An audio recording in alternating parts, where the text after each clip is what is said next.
es voluntario. Sin embargo, no me permití enviárselos el día de hoy porque aún no tienen ponderación, es decir, la realización de los mismos es voluntaria.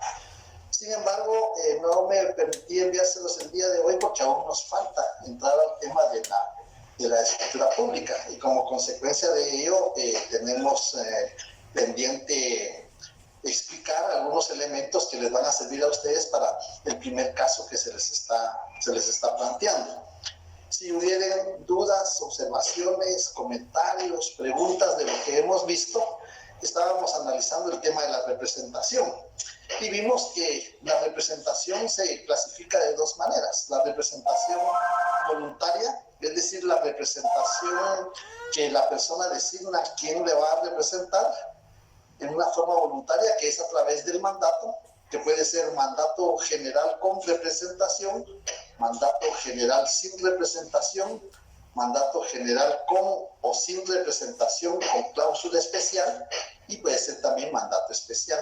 Pero en el artículo 198 de la Ley del Organismo Judicial también tenemos regulado el mandato judicial. El mandato judicial se caracteriza porque va a delegarse a una persona para que le represente a otra dentro de actividades de carácter jurisdiccional, es decir, ante los órganos de jurisdicción, ante los tribunales de justicia.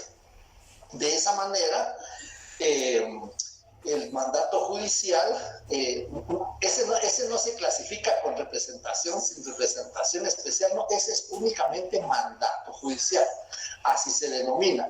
Y conforme los artículos de la Ley del Organismo Judicial 198, 199, vamos a encontrar que para ejercer un mandato judicial únicamente se le puede delegar a los parientes dentro de los grados de ley.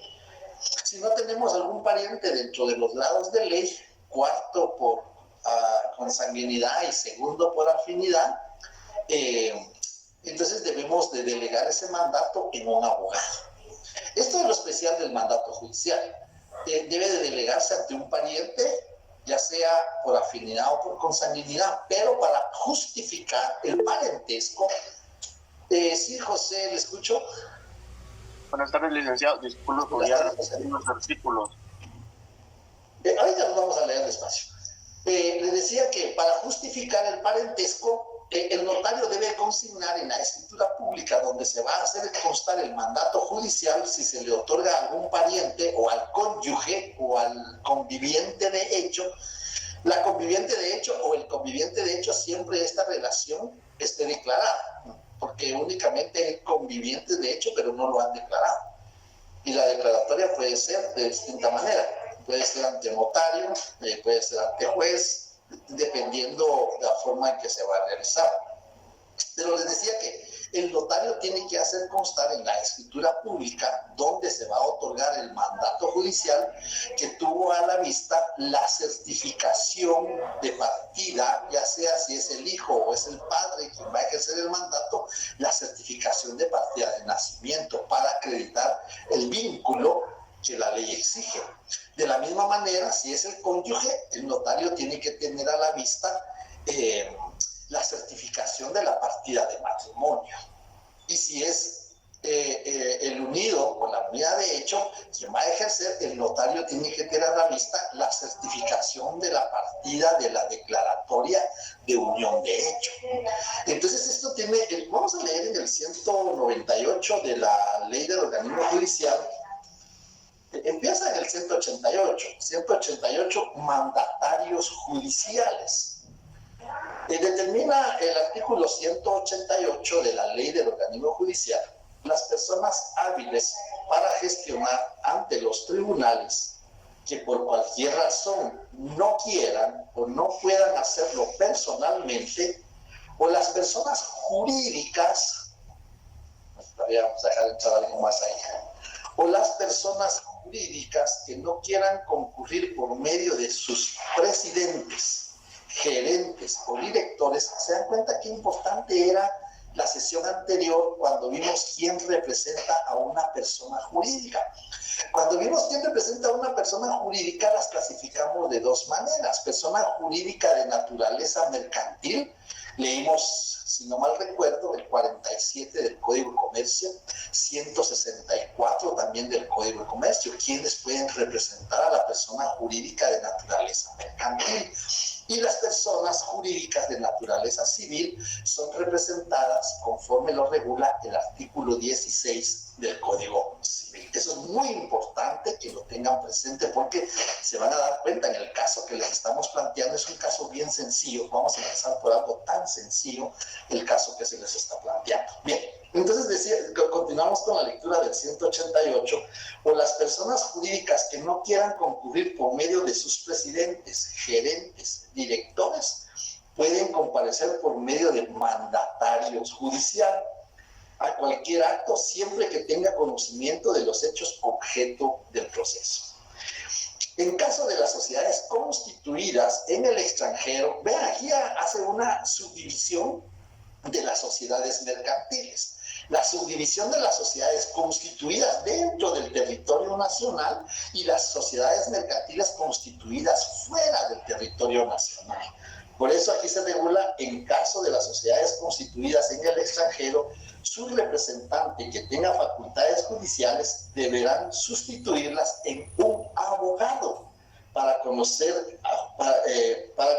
a juicio, si no tiene tal profesión. Entonces vemos aquí, es muy exigente la legislación en el sentido que para representar a las personas jurídicas, especialmente si se trata de personas, en primer caso, las personas jurídicas constituidas en el territorio nacional pueden comparecer por su gerente, por su administrador, por su presidente del Consejo de Administración, como lo vimos en la sesión anterior. Sin embargo, muchas personas, muchos gerentes dicen, mire, a mí no me gusta ir a tribunales, yo no quiero ir a tribunales, nunca he puesto un pie en un tribunal. Entonces muchos gerentes o presidentes del Consejo de Administración o administradores no quieren ir ante un tribunal y entonces pueden delegar un mandato judicial a un abogado. Pero si se tratara de sociedades constituidas en el extranjero, pues obligatoriamente debe de ser un abogado. En las primeras puede ser el presidente, el gerente, el presidente del Consejo de Administración, el administrador único. Pero en las segundas, obligadamente tiene que ser un abogado, si es que no es abogado al momento que lo constituyeron. Bien. Luego, en el artículo 189 de la Ley del Organismo Judicial, el mandato debe conferirse en escritura pública para los asuntos que se ventilen en forma escrita, y su testimonio deberá registrarse en el Archivo General de Protocolos de la Presidencia del Organismo Judicial y en los registros que procedan conforme a la ley. ¿En qué registros procede conforme a la ley? Bueno, si se trata de sociedades mercantiles, de conformidad con el artículo 322 y 324 del Código de Comercio, pues además de inscribirse, ahora se llama registro electrónico de poderes, además de inscribirse el mandato judicial en el registro electrónico de poderes, deberá de inscribirse en el registro mercantil general de la República. Bien, luego en el 190 vienen las facultades, pero eso pues yo creo que ustedes lo han visto en sus cursos de procesal civil, procesal penal, procesal laboral, las facultades que puede tener el mandatario judicial. Vemos también en el artículo 193 de la Ley del Organismo Judicial impedimentos. No pueden ser mandatarios judiciales los que por sí mismos no puedan gestionar en asuntos judiciales. Luego tenemos en el numeral B los que tengan auto de prisión o condena pendiente por cualquier delito por tiempo fijado en la sentencia. No pueden ser mandatarios judiciales. Luego la literal C, aquí viene algo muy importante en la literal C que tenemos que tener muy en cuenta. Dice, quienes no sean abogados. Quienes no sean abogados no pueden ser mandatarios judiciales, ¿sí? Salvo cuando se trate de representación del cónyuge, de su conviviente, cuya unión de hecho estuviere inscrita en el registro civil respectivo, y de sus parientes dentro de los grados de ley. Si se dan cuenta cómo está regulado el artículo, es decir, no regula quienes pueden ser mandatarios judiciales, sino que regula quienes no pueden ser mandatarios judiciales. ¿Quiénes no pueden ser? Uno, los que no sean abogados. Dos, los que no sean parientes dentro de los grados de ley, consanguinidad y afinidad del mandante. Entonces, esto es muy importante. Y vemos ahí el fundamento jurídico que el mandato judicial debe de inscribirse en el registro electrónico de poderes del Archivo General de Protocolos adscrito a la Corte Suprema de Justicia. Y entonces estos artículos es muy importante que ustedes lo lean, del 188 al 195. El mandato de mandato judicial es revocable también, lo tenemos en el 194 de la Ley del Organismo Judicial. Bueno, entonces para concluir lo de la representación, si no hay dudas, comentarios, observaciones, vamos a concluir lo de la representación indicando que la representación puede ser por disposición de la ley, que le llaman representación legal. La representación por disposición de la ley, que la ley determina quién va a ser el representante legal. Vimos en el caso de los menores de edad, en personas individuales. Vimos en el caso de los gerentes, administradores, presidentes del Consejo de Administración, en el caso de personas jurídicas, tanto mercantiles como civiles. Y vimos también la representación puede ser a través voluntaria, en forma voluntaria. Cuando se trata de forma voluntaria, va a ser a través de un mandato o de un poder, ¿no?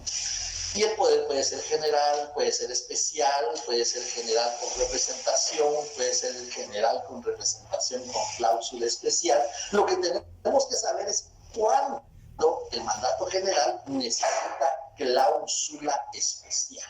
Y también tenemos que saber cuándo se necesita mandato especial, ¿no? Uno de los casos es para contraer matrimonio, se necesita mandato especial con representación, ¿no? Y entonces eso lo vamos a ver cuando veamos el acta notarial de matrimonio, cómo es el mandato para contraer un matrimonio, cómo delegar a otra persona para que contraiga un matrimonio. Y por último estamos viendo el mandato judicial. No sé si hay dudas, comentarios, observaciones, algo que no haya quedado claro, porque el asunto es que cuando van a ver el caso, ahorita vamos a plantear un caso, yo creo que tal vez se lo voy a trasladar posiblemente para que lo trabajen durante el fin de semana. Les voy a trasladar también la hoja guía para los artículos que deben de estudiar, aunque la mayoría ya los estudió porque estuvieron el semestre pasado con nosotros. La hoja guía de los artículos que se deben de estudiar para la aplicación de las leyes fiscales. No sé si hay comentarios, si hay dudas, observaciones, porque después a la hora del examen surgen todas las dudas y todos los comentarios, pero ahí lamentablemente, en primer lugar, ni nos vemos. Aquí tampoco nos vemos, solo veo yo ahí unas imágenes. ¿Qué dice Gustavo? ¿Quiere plantear algo? Licenciado, no, solo que tengo una duda en relación, tal vez ya lo explicó o no, la forma de acreditar la representación, no sé si puede refrescarnos un poco. Bien, no lo he explicado. Primero estamos viendo la representación, cómo se clasifica por disposición de la ley o legal, como le llaman algunos tratadistas, voluntaria, y luego vemos quiénes pueden ejercer esa representación.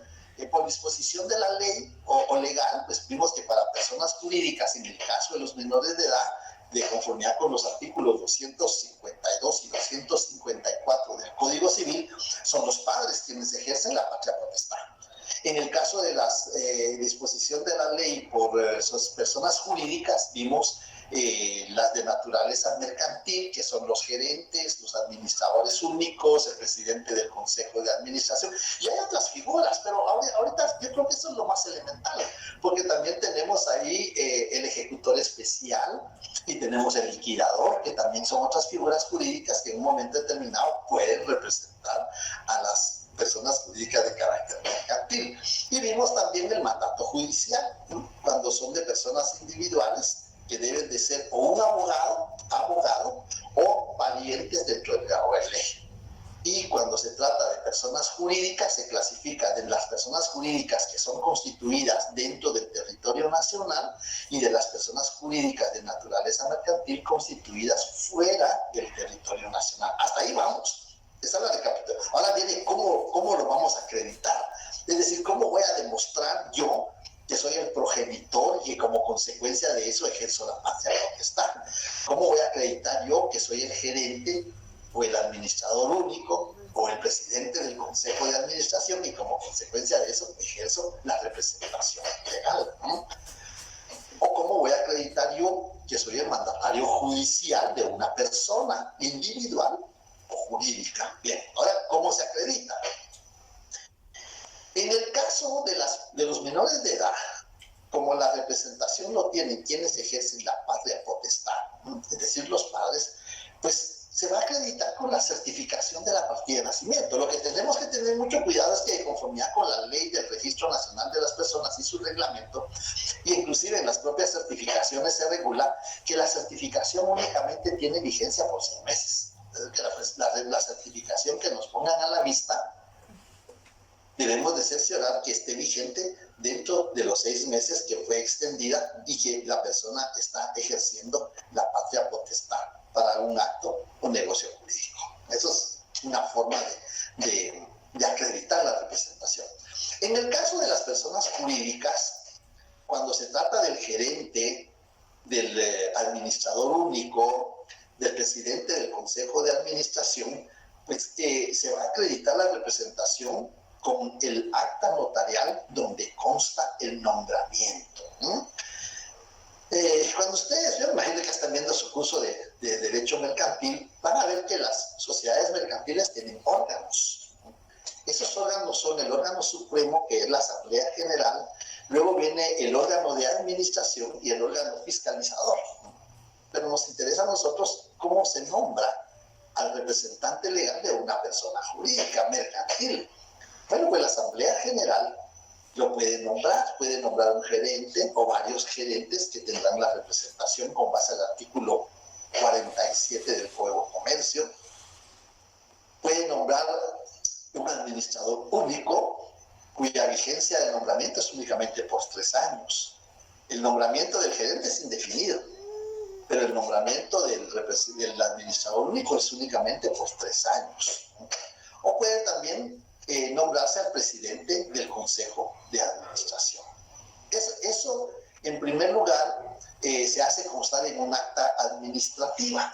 En el artículo 163 del Código de Comercio, no sé si alguien me hace favor de leerlo, hoy estoy en mi oficina, pues estamos haciendo ahí un poco de arreglos y no tengo mis códigos, es que les voy a pedir favor de que alguien tenga su código. ¿Se lo leo?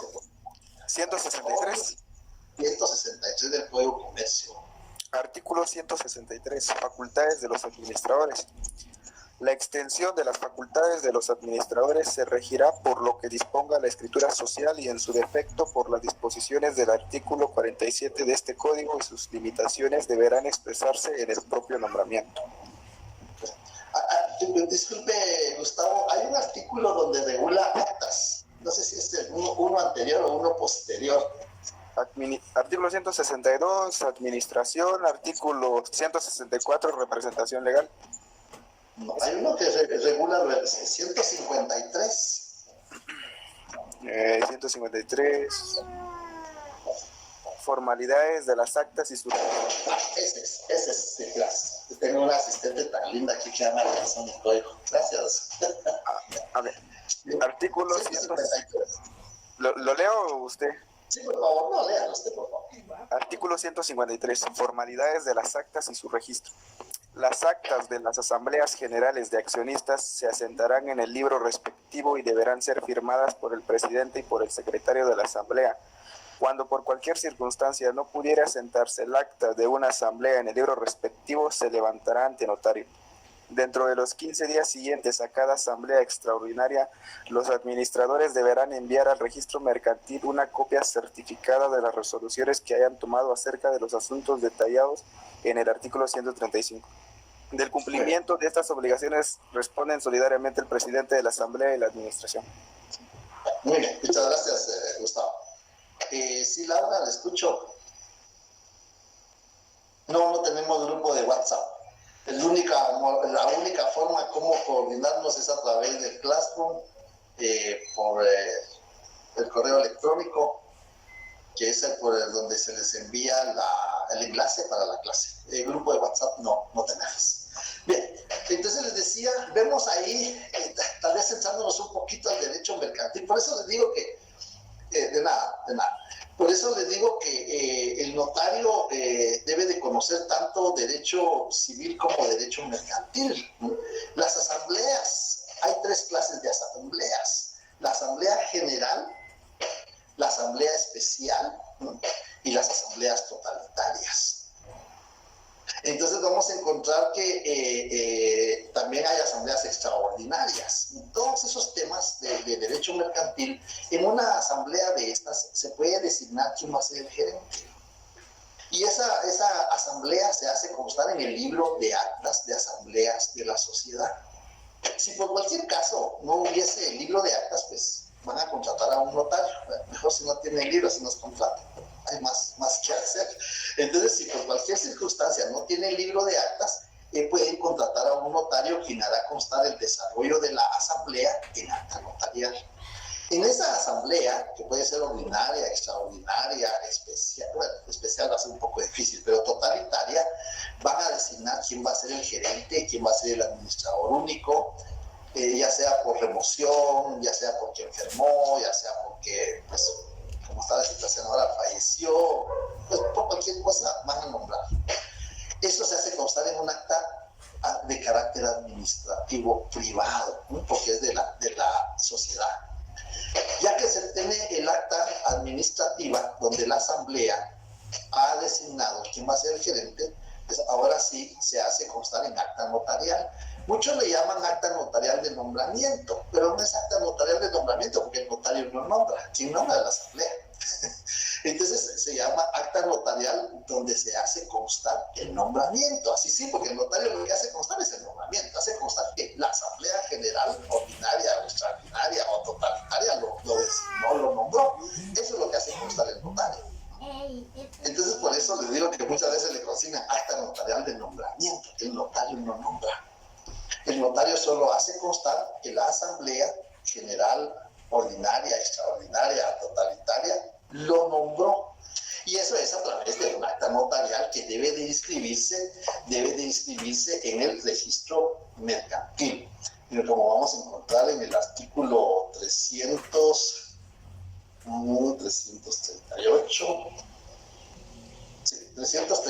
aquí está el Código Comercial, ya tengo el código, aquí me hicieron el favor de alcanzarlo. En el artículo 338 del Código de Comercio, otras inscripciones, aparte de los hechos y relaciones jurídicas que se especifiquen las leyes, es obligatorio el registro de las siguientes. 1.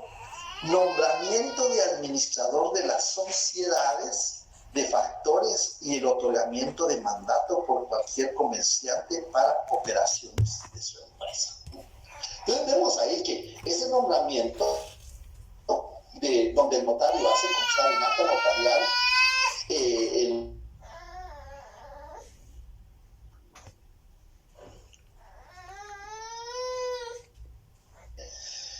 y entonces esa acta notarial queda inscrita en el registro electrónico del Registro Mercantil General de la República y le hacen una razón, donde ya aparece que con el acta notarial debe adjuntarse una copia, porque la copia queda en el registro y la original se la devuelven al interesado para que pueda ejercer la representación. Entonces va a llegar el gerente y va a decir, miren, aquí está el acta notarial donde consta mi nombramiento y aquí está la razón donde está inscrita en el Registro Mercantil General de la República. Esa solo se inscribe en el Registro Mercantil General de la República, nada más, ¿no?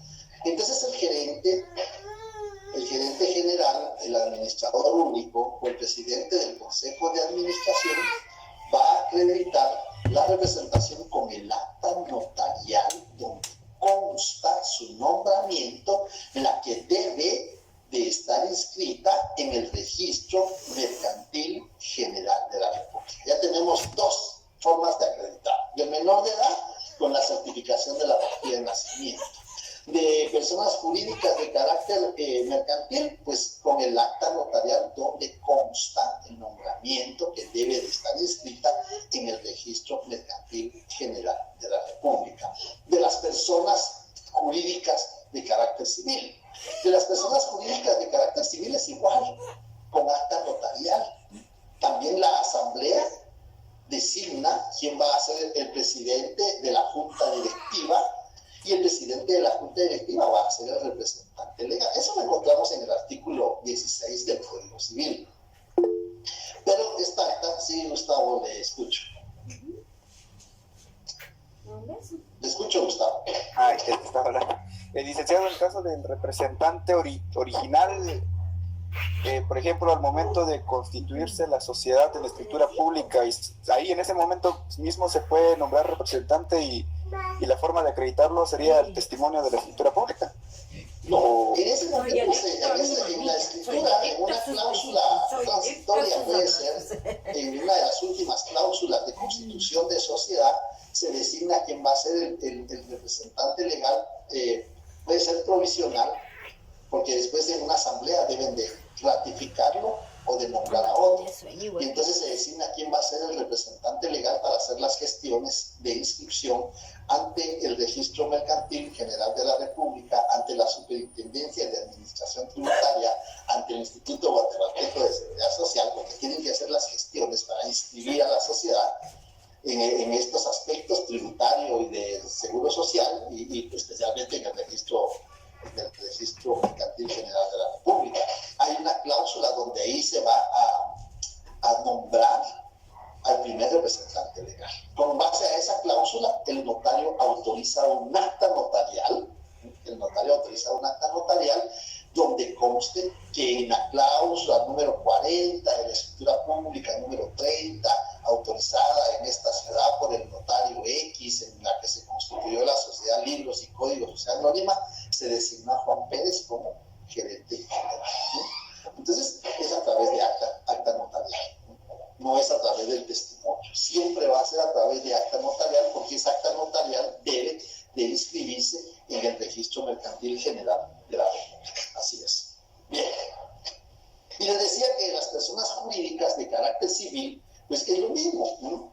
La Asamblea General va a designar quién va a ser el presidente de la Junta Directiva. Si leen el artículo 16 del Código Civil, alguien me hace favor de leer el artículo 16 del Código Civil. José de Daniel, hágame favor de leer el artículo 16. Del Código Civil. ¿Cómo es? Perdón. José Daniel.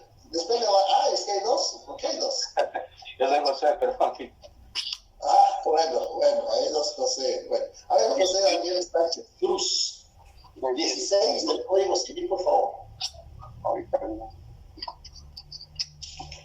Dice, en caso de que el conflicto entre leyes de trabajo, perdón, estaba leyendo el código laboral. Estamos con el Código Civil. Sí, Código Civil, todavía no vamos a entrar. Vamos a leer el de trabajo también. Los sindicatos. Porque mi asistente no me da sindicato, aquí estoy, soy feliz. ¿No tiene su Código Civil ahí a la mano? 16. Sí lo tengo ahorita, ya no. 16. Dice, la persona jurídica, forma o entidad civil distinta a sus miembros individualmente considerados, puede ejercitar todos los derechos y contraer las obligaciones que sean necesarias para realizar sus fines, y será representada por la persona u órgano que designe la ley, las reglas de su institución, sus estatutos o reglamentos con la escritura social. Bien, ahí vemos dónde se va a designar quién va a ser el representante legal. Si la entidad civil es creada por una ley, pues en la propia ley se va a determinar quién va a ser el representante legal de esa persona jurídica. Si la entidad civil es una asociación, una institución de carácter civil, entonces en sus estatutos, ¿no? En los estatutos se va a designar quién va a ser el representante legal. Muchas veces, yo creo que siempre el que es el representante legal es el presidente de la Junta Directiva. Porque hay una asamblea general, hay una junta directiva, y esa junta directiva tiene que estar presidida por uno de los los elementos y él va a ser el representante legal. Ahora, ¿dónde se inscribe? Pues esta es igual, de la misma manera, en acta notarial se hace constar el nombramiento del presidente de la junta directiva, y esta acta notarial se inscribe en el registro de personas jurídicas. ¿Vemos dónde se inscribe? Bien, ya vamos viendo. Entonces, cuando se trata de personas jurídicas, salvo que sea mandatario, salvo que sea, porque pueden designar mandatario. Cuando se trata de personas jurídicas, ya sea de naturaleza mercantil o de naturaleza civil, el nombramiento se hace constar en acta notarial.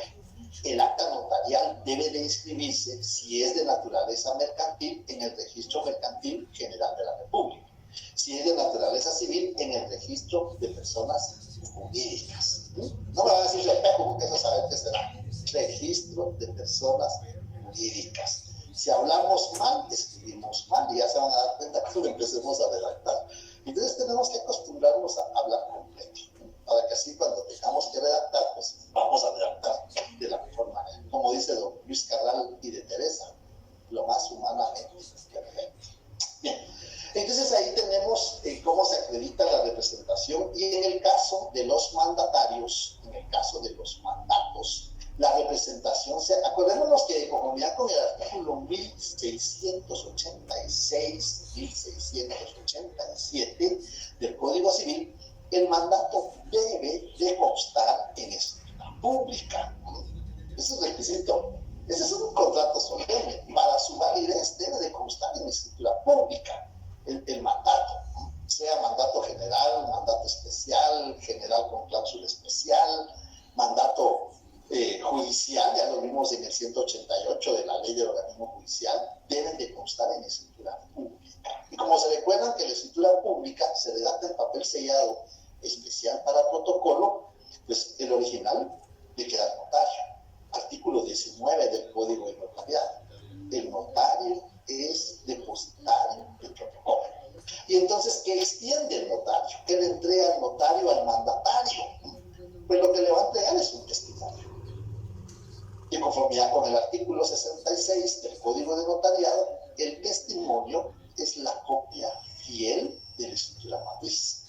Entonces el notario lo que va a extender es un testimonio, ¿no? Y con eso se va a acreditar la representación. Cuando yo llegue con ustedes, digo con Liz y Melissa, y digo, licenciada, yo soy mandatario general con representación, con cláusula especial de Juan Pérez. ¿Y cómo va a acreditar esa circunstancia? Con el testimonio de la escritura de mandato general con representación, con cláusula especial. Pero además de ese mandato debe de estar inscrito en el registro electrónico de poderes. Ese es el requisito que debe de cumplir, inscrito en el registro electrónico de poderes. Así se acredita entonces la representación. Ya vamos a más o menos, tratamos de tener ahí un bosquejo de cómo se acreditan estas representaciones. Ahí estaba preguntando Gustavo, no sé si por ahí que ya queda aclarada su duda, eso es lo que tenía que explicar hoy. Ya, licenciado, bastante claro. Pero ahora viene la calificación. El notario tiene que calificar. Y si vemos nosotros en el artículo 29 del Código de Notariado, que me va a pedir el favor ahí que alguien lea el artículo 20. A ver ahí, Liz y Melissa Hernández. A ver si está Liz. Leslie Melissa Hernández. ¿Está por ahí, Leslie? Leslie Melissa Hernández.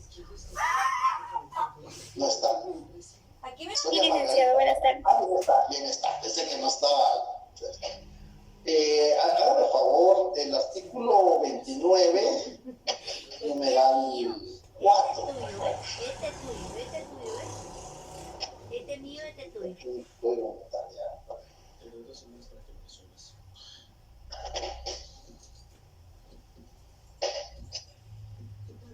Artículo 29, numeral 4. Los instrumentos públicos contendrán, numeral 4, la identificación de los otorgantes cuando no los conociera el notario, por medio de cédula de vecindad o el pasaporte, o por testigos conocidos por el notario, o por ambos medios, así lo estimare conveniente. Donde regula que el notario califica. Aquí está, gracias, ya me lo alcanzaste. Es que hoy ya no me dio tiempo movilizarme en la oficina, entonces tuve que dar la clase aquí. El numeral 5, perdón, el numeral 5 les dije, Con gusto. Numeral 5. Razón de haber tenido a la vista documentos fehacientes que acrediten la representación legal de los comparecientes en nombre de otro, describiéndolos e indicando lugar, fecha y funcionario o notario que los autoriza. Hará constar que dicha representación es suficiente conforme a la ley y a su juicio para el acto o contrato. Muy bien, gracias, Melissa. Entonces, ahí está la calificación que hace el notario. Ahí está, esa calificación tiene que hacerse constar en la escritura pública. Ya lo vamos a redactar, yo solo les voy a dar la idea ahorita. ¿Cómo? Dice, ante mí, notario, comparece Juan Pérez, de tantos años, casado, guatemalteco, de este domicilio, abogado y notario, a quien doy fe de conocer, quien actúa en calidad de mandatario general con representación de la señora María Rosalina González. Calidad que acredita, ahí viene la acreditación, calidad que acredita con el testimonio de la escritura pública número 5, autorizada en esta ciudad por la notaria Sonia Margarita Manzano. Ahí ya estamos, ya identificamos, ya indicamos el funcionario, ya indicamos, nos faltó la fecha, ¿verdad? Autorizada en esta ciudad con tal fecha por la notaria Sonia Margarita Manzano, que se encuentra inscrito en el registro electrónico de poderes con el número electrónico 1-26. Ahí estamos describiendo con qué documento fehaciente se está acreditando la representación. Ahora viene también la calificación. El infrascrito notario hace constar que la representación que se ejerce es suficiente conforme a la ley y a mi juicio. Vea la responsabilidad que asume el notario. El notario está diciendo que esa representación es suficiente de conformidad con la ley y a su juicio para el otorgamiento del presente acto o contrato, dependiendo si es acto o es contrato, ¿no? Esa es la calificación que hace el notario. Y vemos que asume la responsabilidad.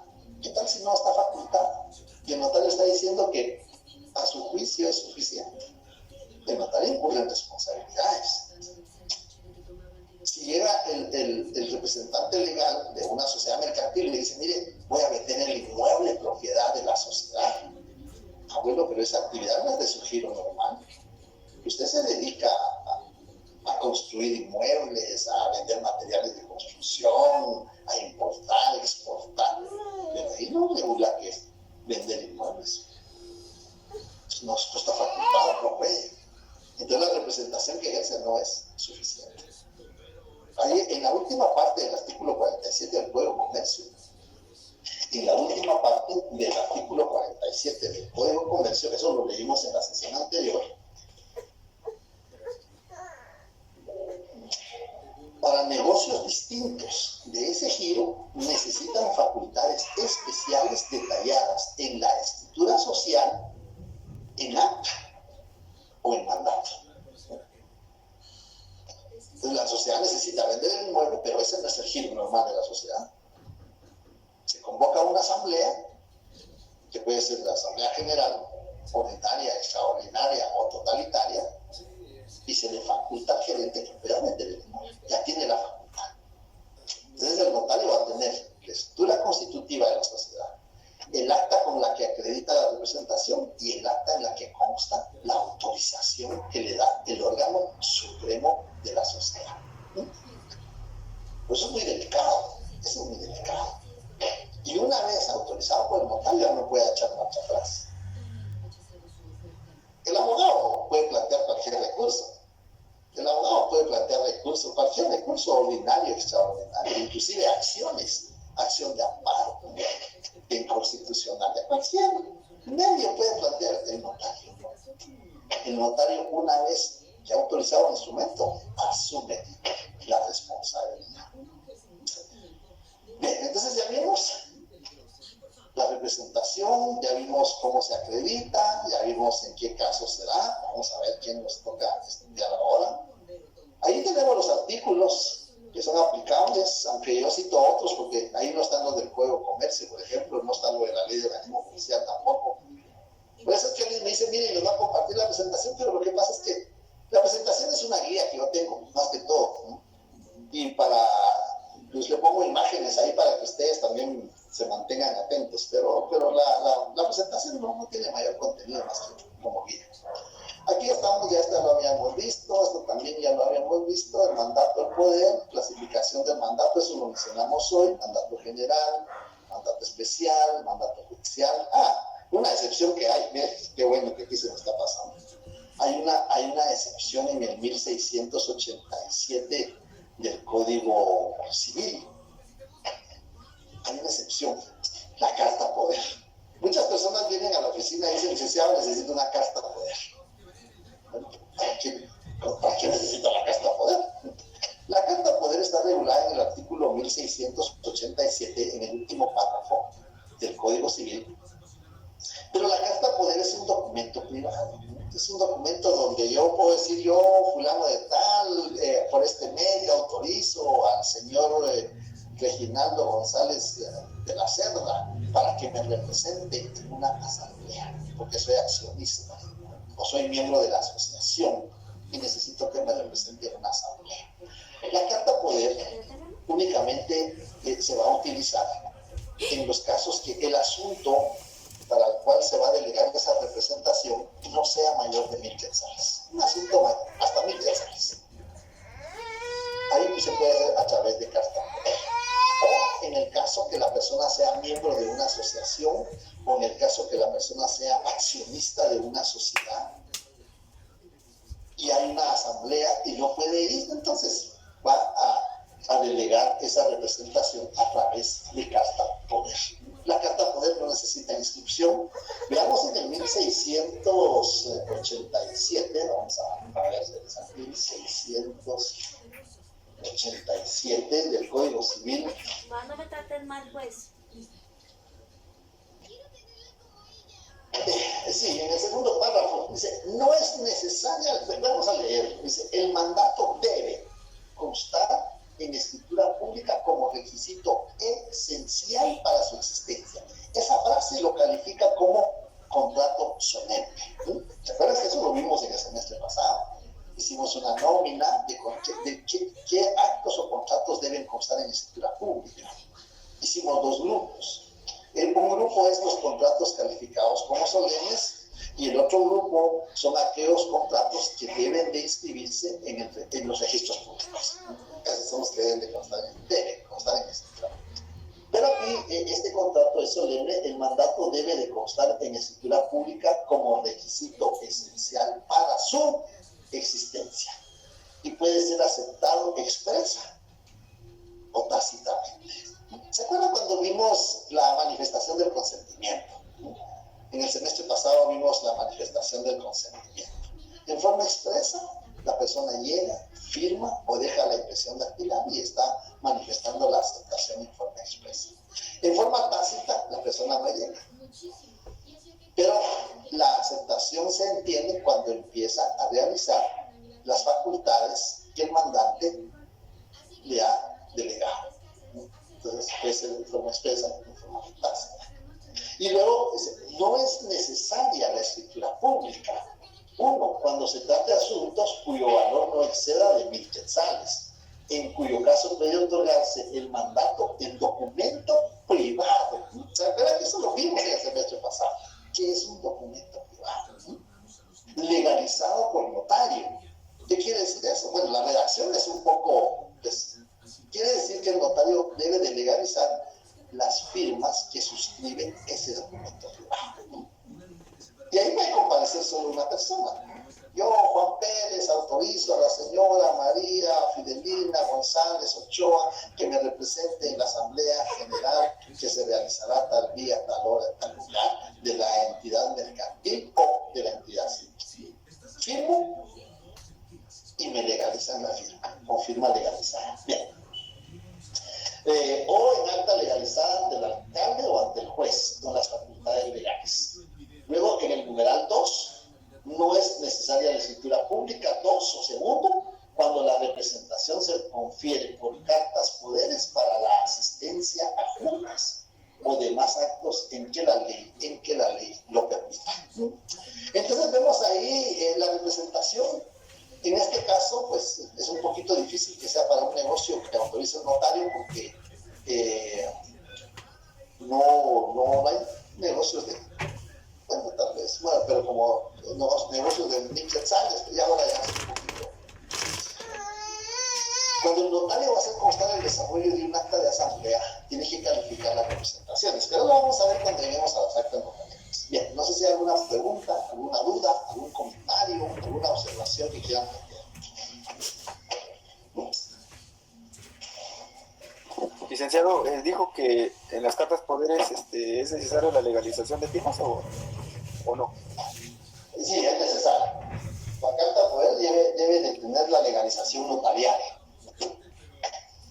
De todas maneras, pues ahí tenemos función notarial, tenemos la oportunidad. Si no redactamos la escritura pública, pues vamos a legalizar la firma en la carta poder. Bien, entonces ahí tenemos el tema concluido. No sé si hay dudas, comentarios, observaciones. Y yo en el transcurso, a ver qué dice Dayana. Licenciado, muy buenas tardes. Yo solo quería pedirle su apoyo. No sé si usted podría regresar una diapositiva anterior a esta. No, permítame, ahorita vamos a ver. ¿Cuál será esta? Sí, es que no logré copiar todo, entonces muchas gracias. Ahí están los artículos. Sí, por eso es que necesitaba esa diapositiva, o si no, después se le pasa a uno y después para el examen uno ya se ve un poquito dificultad ahí. Muy amable, Lick. Muy bien, muy bien. Hay otras representaciones, por supuesto. La representación de la virtual, por ejemplo, está regulada en el 1052, 1054, el Código Civil. Por ahí está regulada la representación de la mortual, las facultades del administrador de la mortual o de la ¿qué otro nombre decía el administrador de la mortual? Se me olvidó. El testamentario, que le llaman, albacea testamentario, ¿no? Tiene facultades, ¿no? Representa la mortual. Bien, entonces ahí tendríamos prácticamente concluido el tema de las representaciones. Yo creo que ya vamos a entrar al tema de la escritura pública. Ahí termina la presentación y estaríamos entrando al tema de la escritura pública, que sería ya el tema número 2. Ya tenemos elementos personales. ¿Quiénes son los elementos en el instrumento público? Vimos sujeto, parte, otorgante, compareciente, signatario, requirente, y vimos que a ellos se les llama comparecientes, pero también vimos quiénes son los comparecientes concurrentes. Los comparecientes concurrentes son las personas que asisten al notario y son los auxiliares del notario. Actúan directa o indirectamente, firman, en algunos casos firman, pero no se obligan, firman, pero no se obligan, es una de las características. Y ahí tenemos los testigos. Estudiamos 3 clases de testigos: instrumentales, de conocimiento y rogados. Y luego vimos a los peritos, los expertos. Planteamos algunos ejemplos en que el notario debe de asistirse de peritos o expertos. Me están invitando a dar una conferencia sobre jurisdicción voluntaria y yo siempre que acepto dar estas conferencias es persona de honor, no hay ningún, es del Centro Universitario del Progreso. Entonces yo dije que con mucho gusto les iba a impartir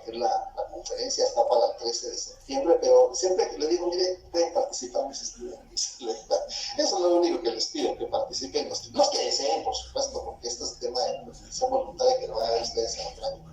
Entonces yo les digo, pueden participar los estudiantes, entonces, con mucho gusto yo. Y los que deseen, pues ahí les vamos a ver cómo les envían el enlace para que si quieren participar en la actividad.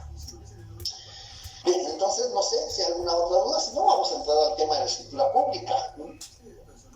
Acordémonos que los documentos que autoriza el notario se llaman instrumentos públicos.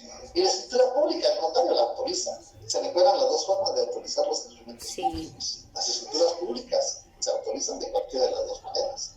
La firma del notario precedida de las palabras por mí. Ante mí. Ajá, pues. Y cuando el notario es el propio otorgante, la firma del notario precedida de las palabras por mí y ante mí. Entonces, la escritura pública es un instrumento público. Ya no vamos a decir autorizado por notario, porque si es instrumento público, lógicamente tiene que ser autorizado por notario. Entonces vamos a decir, la escritura pública es un instrumento público que contiene la escritura pública. Bueno, pues va a contener negocios jurídicos. Eso es algo que va a contener la escritura pública, un negocio jurídico. Va a contener contratos. Todo contrato es negocio jurídico. Pero el negocio jurídico no siempre es contrato, porque para que exista contrato, habíamos explicado, ustedes ya lo habían estudiado en su curso de civil, para que exista contrato, de como ya con el artículo 1517 del Código Civil, deben de haber dos personas, dos o más, ¿verdad? Dos o más. Y eso lo explicábamos cuando iniciamos estas clases de este semestre. ¿Qué pasa si no hay? Entonces, si solo hay uno. Entonces no es contrato, es negocio jurídico. Entonces eso contiene la escritura pública, negocio jurídico, contratos, también contiene declaraciones de voluntad. El negocio jurídico también puede ser una declaración de voluntad, el caso del testamento, la donación por causa de muerte, la identificación de persona. Esas son declaraciones de voluntad, que son negocios jurídicos. Entonces vemos ahí que prácticamente ese es el contenido de la escritura. Y la escritura pública también se caracteriza porque el notario debe de redactarla en el protocolo. Artículos 8 y 9 del Código de Notariado. La escritura pública se redacta en el protocolo. Y entonces vamos a encontrar la clasificación de las escrituras públicas. ¿Cómo se clasifican las escrituras públicas? Porque muchas veces en el examen técnico profesional preguntamos cómo se clasifican las escrituras públicas y nos dicen compraventa, arrendamiento, mandato. No, eso es negocio público, esos son contratos. La escritura pública, ¿cómo se clasifica? Pues la escritura pública se clasifica de conformidad con el Código de Notariado en escritura matriz. En el artículo 8 y 9 se menciona escritura matriz, también se le llama escritura pública. Esa es una de las clasificaciones, escritura matriz. En el artículo 37 del Código de Notariado vamos a encontrar otras clases de escrituras. Por ejemplo, tenemos la escritura matriz, es la principal, es decir, subsiste, sus efectos nacen en la vida jurídica por sí sola. Una escritura de compraventa de bien inmueble. Algo así les digo, escritura de compraventa de bien inmueble. No van a decir escritura de compraventa porque yo no voy a saber compraventa de qué. Si de una cajetilla de chicles o de un aparato, no sé. Tiene que decir compraventa, escritura de compraventa de bien inmueble.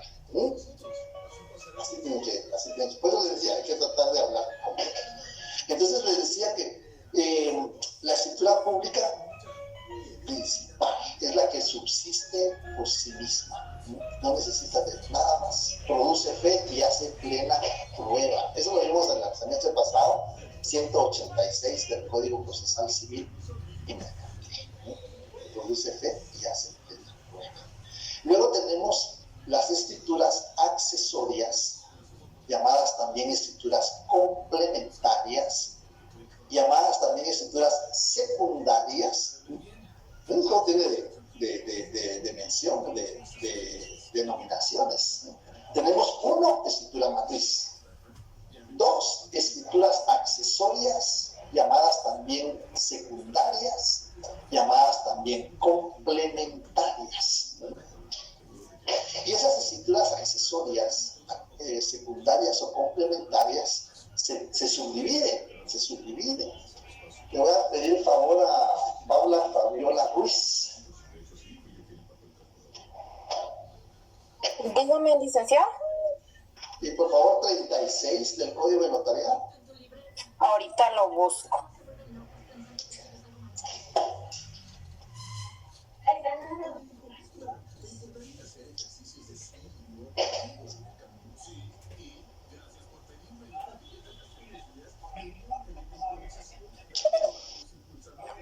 Permítame, licenciados, que estoy en el trabajo, pero ahorita lo busco y lo leo. Estoy poniendo atención. Sí, pues, porque hay otra Paula, ya veo que va. Ya lo tengo, licenciado. 36, por favor. El notario pondrá al margen de la escritura matriz razón de haber autorizado otra escritura que la adicione, aclare, modifique o rescinda, y también razonará los títulos y documentos que tenga a la vista y cuyo contenido sufra modificación en virtud de los instrumentos que hubiera autorizado. Muy bien. Gracias, Fabiola. Si digo Paula, ya está. Paula.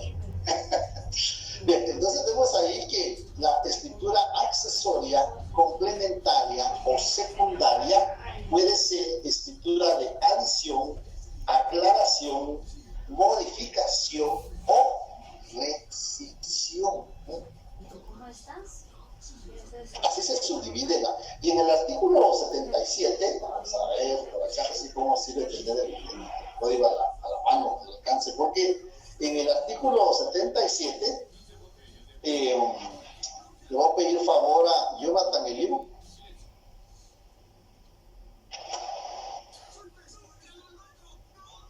No está, se fue.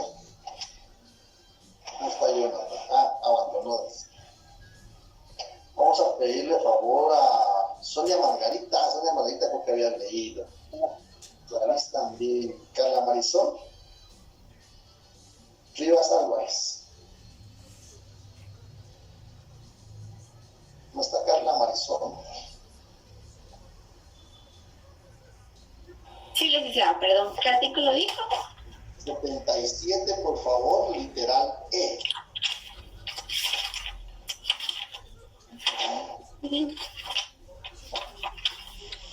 Perdón, licenciado, que pedí el botón de colgar en vez del micrófono. Ya le va a dar la oportunidad ya. 77, numeral 1 y literal E, por favor. Ok. ¿El numeral 1, solo el numeral o solo la literal? 77. Uh-huh.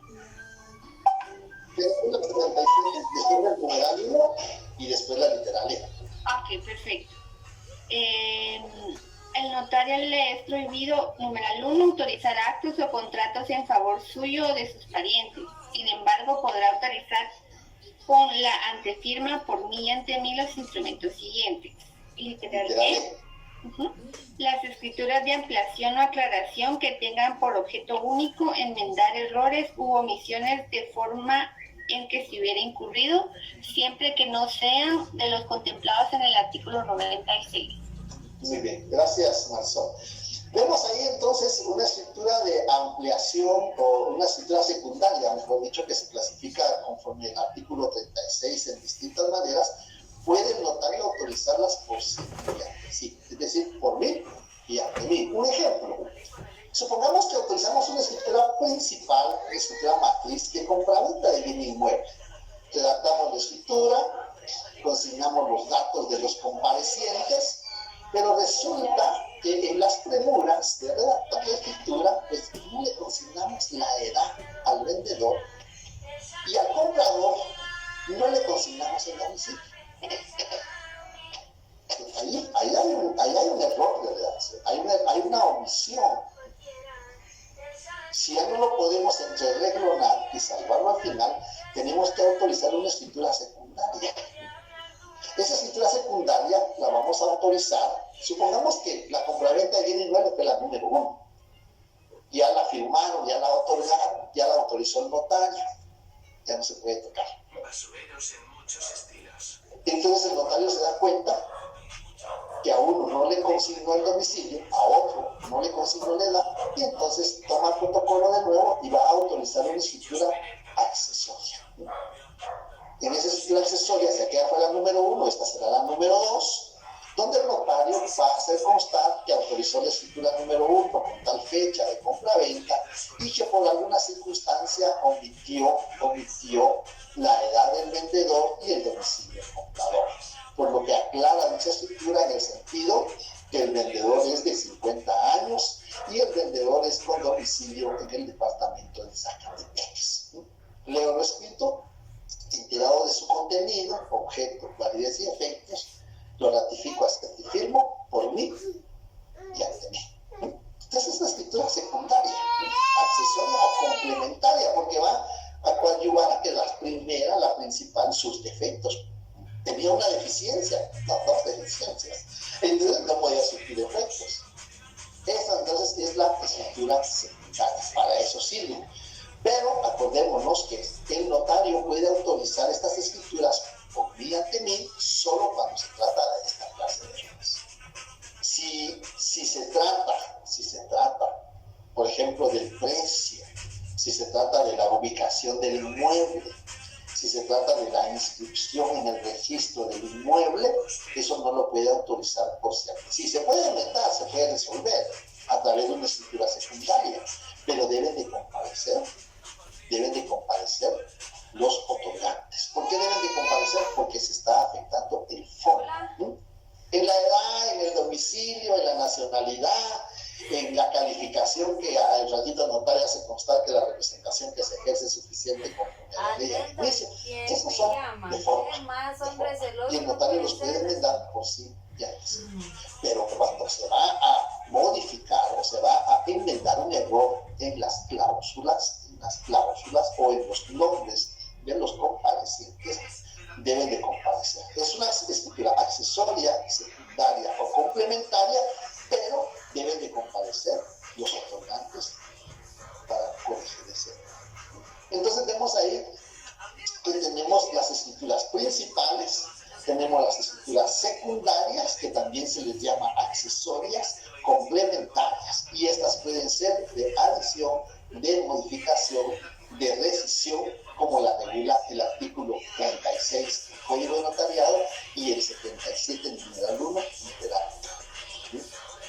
Y para terminar en el artículo 37 del Código de Notariado, vamos a dar la oportunidad a Jonathan, ya está por ahí. En el artículo 37 del Código de Notariado, ¿Eres de las mujeres que hacen y en mi pueblo hace frío? Ahora sí, Jonathan, ¿tienes su código? Sí, todo el artículo. No, solo 37, leemos artículo 37 y nos vamos a la literal B de bueno. Bueno. Artículo 37, literal B. Dar aviso dentro del término indicado en la literal anterior. 37. ¿Saben por qué les pongo a leer? Porque en el privado les ponen a leer. Y eso lo califica el examinado. 37. ¿Qué regula el 37? El notario. Sí. Artículo 37. El notario y los jueces de primera instancia, cuando estén facultados para cartular, deben cumplir las siguientes obligaciones. Ahora sí, literal B. Literal B. Dar aviso dentro del término indicado en la literal anterior y ante la misma dependencia de la Corte Suprema de Justicia o ante los funcionarios judiciales indicados, según el caso, de los instrumentos públicos cancelados, de los cuales no podrá extender copia o testimonio. El aviso se enviará en papel sellado del menor valor y contendrá el número y la fecha del instrumento cancelado. Muy bien, gracias. Vemos ahí esa frase de papel sellado del menor valor, paréntesis. ¿Se recuerdan que eso ya no se aplica? Ver 45, 46, 33, numeral 10 de la ley del timbre fiscal y papel sellado especial para escritura. Vimos escritura matriz, vimos escritura secundaria, accesoria, complementaria, y ahora vemos la escritura cancelada. Escritura cancelada. ¿Qué es una escritura cancelada? Una escritura cancelada es aquella escritura que ocupa un lugar y un espacio en el registro notarial. ¿Quién se recuerda qué es ese registro notarial? El protocolo, licenciado. Muy bien, el protocolo. La escritura cancelada es aquel instrumento que ocupa un lugar. ¿Por qué ocupa un lugar? Porque le vamos a asignar un número. Habíamos dicho la número 1 de compraventa de bien inmueble, la número 2 de aclaración porque omitimos el domicilio y omitimos la edad. Esta sería la número 3. La número 3 la empezamos a redactar, la redactamos completa, y una persona dice, yo no firmo, no quiero firmar. Y acordémonos que el consentimiento, 1551 del Código Civil, que no adolezca de vicio. No podemos obligar, no quiere firmar, no lo podemos obligar. Esa es una escritura cancelada. Ocupa un lugar y un espacio. ¿Por qué un espacio? Porque ya redactamos 25 líneas, 50 líneas, 10 líneas, 8 líneas, empezamos a redactar. Ocupa un lugar, ya tiene un número, 3. Y empezamos a redactar, ya ocupa un espacio. Pero no nace a la vía jurídica. ¿Por qué no nace a la vía jurídica? Porque falta el consentimiento de una o de todas las partes. Porque puede ser que diga uno, yo lo firmo. Pero también puede ser que ya todos digan, nosotros no vamos a firmar eso. Entonces, esa es una escritura cancelada. No nace a la vida jurídica y al notario le es prohibido. Ahí mismo se establece. Al notario le es prohibido extender copias o testimonios. No puedo extender una copia ni puedo extender un testimonio. ¿Hay diferencia entre copia y testimonio? Pues sí, hay diferencia. Lo vamos a ver más adelante. No podemos. ¿Se acuerdan cuando vimos las obligaciones de no hacer? Pues aquí está una de no hacer. No podemos extender testimonios de una escritura cancelada. ¿Y cómo hacemos? Como no está firmada, a veces se cancela porque tiene muchos errores, se desconfigura la impresora y se sale de las líneas, tiene muchos errores, o a veces se cancela porque la persona o las personas no quieren firmar. Y con una que no firme, hay que cancelarlo. Lo vamos a encontrar también regulado, que va a pedir favor, vamos a ayudar. Ella fue el semestre pasado. Ella está por ahí. Sí, licenciado, dígame. Muy bien. Vamos a leer el artículo 109. El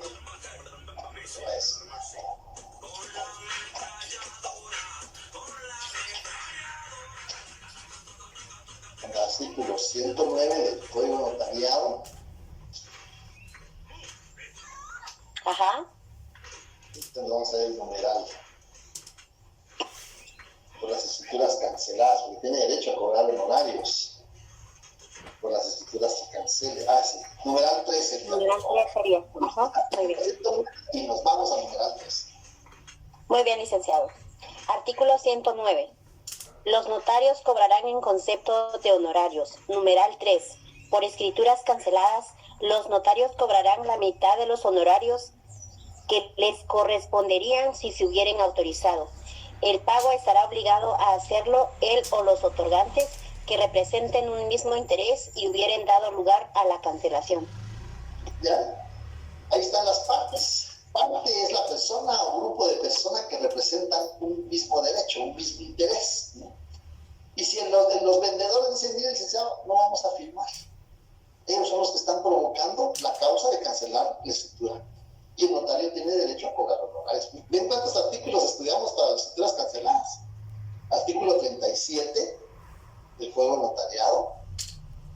Y también estudiamos el artículo 109, numeral 3. Y para las escrituras accesorias, complementarias o secundarias, el artículo 37 y el artículo 77, numeral 1, literal E, del Código Notariado. Bien, entonces ya vimos las 3 clasificaciones de escrituras que regula el Código de Notariado: escrituras principales, escrituras accesorias, escrituras canceladas. Las escrituras accesorias también se denominan secundarias complementarias. subdividen conforme el artículo 36 del Código de Notariado. Se van a subdividir en escrituras de adición, aclaración, modificación o rescisión. ¿Sí? Ya para la próxima, el día lunes, les tengo la presentación. Hoy, porque en lo que me pongo a buscar esta presentación, pierdo tiempo.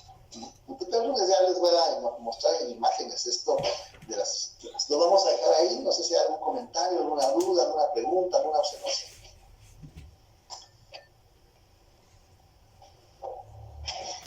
¿No? ¿Qué dice Jeffrey? Licenciado, buenas tardes. Disculpe, fíjese que se me cortó al final. ¿Qué artículo leyó la compañera? ¿Qué artículo me hizo favor? 109, numeral 3 del Código Notarial. Muchas gracias, Lector. Muy bien. Hay que ponerle atención a los artículos, hay que irlos analizando. Bueno, eso no nos da tiempo aquí, pero si ustedes los analizan el fin de semana, el lunes tienen dudas, tienen comentarios, tienen observaciones, pues los pueden plantear. Si no, pues que tengan buen fin de semana, que la pasen bien y nos vemos el lunes. Feliz tarde, licenciado. Feliz tarde, Licenciado, muchas gracias.